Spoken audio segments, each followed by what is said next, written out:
রাখি একটা জানতে চেয়েছেন, আমার বাবার কবর ভেঙে ডেবে গিয়েছে, এটা কি খারাপ কোনো কিছুর আলামত? না, খারাপ কোনো কিছুর আলামত নয়। এটা মাটির কোনো সমস্যার কারণে হতে পারে। কোরআন হাদিস থেকে এটাকে খারাপ কোনো আলামত বলে বলা হয়েছে বলে আমাদের জানা নেই।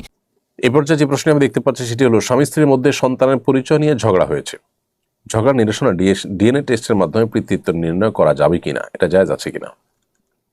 ডিএনএ টেস্টের মাধ্যমে যেহেতু নিশ্চিত হওয়া যায় যে সন্তানের বাবা কে, অতএব ডিএনএ টেস্টের মাধ্যমে পিতৃত্ব নির্ণয় করা জায়েজ হবে। এমডি আরাফ খান লিখেছেন, মূল হজের আগে কি ওমরা করা যাবে? মূল হজের আগে আপনি যদি ওমরা করতে চান, সেক্ষেত্রে শুরুতেই আপনার তামাত্তু হজের নিয়ত থাকবে, আপনি ওমরা করবেন বাই ডিফল্ট, এবং তার পাশাপাশি হজ করবেন যথাসময়ে। আবার হজ এবং ওমরার মধ্যে যদি আরও সময় থাকে, সে সময় অন্য হজ ওমরাও হতে পারে। বিশেষ করে আপনি যদি কোথাও তাইফে যেন আসার সময় একটা ওমরা হতে পারে। তো হজের আগে ওমরা এভাবে হতে পারে। আর যদি আপনি নিয়তি করেন শুধু হজের, আপনি ওমরা নিয়ত করেননি, আপনি হজের নিয়তি করে গেছেন, অনেক সময় শেষ মুহূর্তে যায়, তাহলে তো শুধু হজ করবেন। ডিপ্রেশন বা উদ্বেগ কাটানোর ইসলাম সম্মত উপায় কি? ডিপ্রেশন বা উদ্বেগ বা আপনার পেরেশানি, দুশ্চিন্তা, এগুলো কাটাবার জন্য প্রথমত দুরুদ এবং ইস্তেগফার আমল খুব বেশি কার্যকর।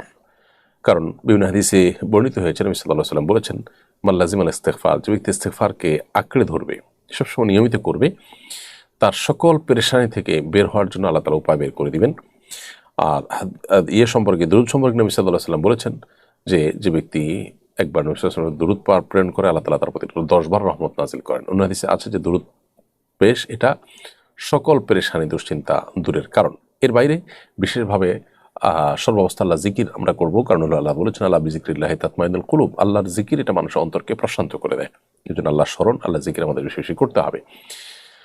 এবং এর পাশাপাশি আমরা জানি যে আল্লাহ তাআলার ফয়সালাকে মেনে নেওয়া, এটা ইমানের গুরুত্বপূর্ণ একটা অংশ।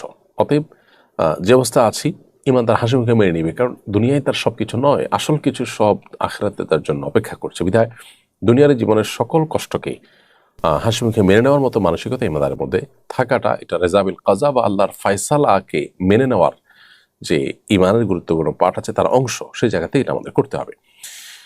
এছাড়া ডিপ্রেশন থেকে দূরের জন্য নবী করিম সাল্লাল্লাহু আলাইহি ওয়াসাল্লামের আরেকটা দোয়া আছে, যেটা আমরা পড়তে পারি, আল্লাহুম্মা ইন্নী আউযু বিকাল হাম্মি ওয়াল হাযান, আল্লাহ আপনার কাছ থেকে দুশ্চিন্তা এবং পেরেশানি থেকে আমরা পানা চাই। ওয়াল আজজি ওয়াল কাসাল, অক্ষমতা থেকে এবং অলসতা থেকে আপনার কাছে পানা চাই। এই দোয়া বেশি বেশি করে আমরা পাঠ করতে পারি। আমাদের এলাকায় কিছু মানুষ বলে, কবরে মাটি দিলে 3 মুষ্টি দিতে হবে, এরকম দেওয়া যাবে না, এটা কি ঠিক? 3 মুষ্টি দেওয়া মুস্তাহাব, কিন্তু এর কম বা বেশি করলে যে গুনাহ হবে, বা এর কম বেশি করা যাবে না একেবারে, ব্যাপারটা সেরকম না। এরপর প্রশ্ন করছেন তানভীর আহমেদ, আপনি লিখেছেন, নামাজ চলাকালে বায়ু নির্গমন আটকে রেখে নামাজ পড়লে কি নামাজ ভঙ্গ হবে?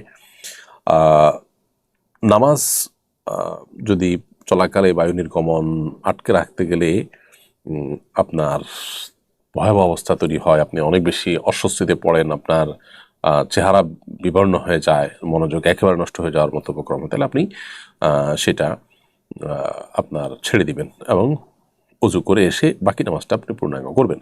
এ বিষয়ে সহিহ ইবনে হিব্বান একটা হাদিস রয়েছে, নবী সাল্লাল্লাহু আলাইহি ওয়াসাল্লাম বলেছেন, লা ইউসাল্লি আহাদুকুম ওয়া ইউদাফিহুল আখবাসান, তোমাদের কেউ তার বায়ু আটকে রেখে সে যেন সালাত আদায় না করে। তো এই জন্য বায়ু নির্গমন আটকে রাখতে গেলে যদি নামাজের মনোযোগ একেবারে নষ্ট হয়ে যায়, তাহলে সেক্ষেত্রে আপনি এটা ছেড়ে দিয়ে উজু করে আবার নামাজ পড়বেন, বা যেখানে নামাজ ছুটেছে উজু করে এসে ওখান থেকে আপনি কন্টিনিউ করতে পারবেন। আর যদি ব্যাপারটা এই লেভেলের না হয়, তাহলে সেক্ষেত্রে হালকা পাতলা প্রেসার থাকলে সেটাকে আটকে রেখে আপনি সালাত আদায় করতে পারবেন।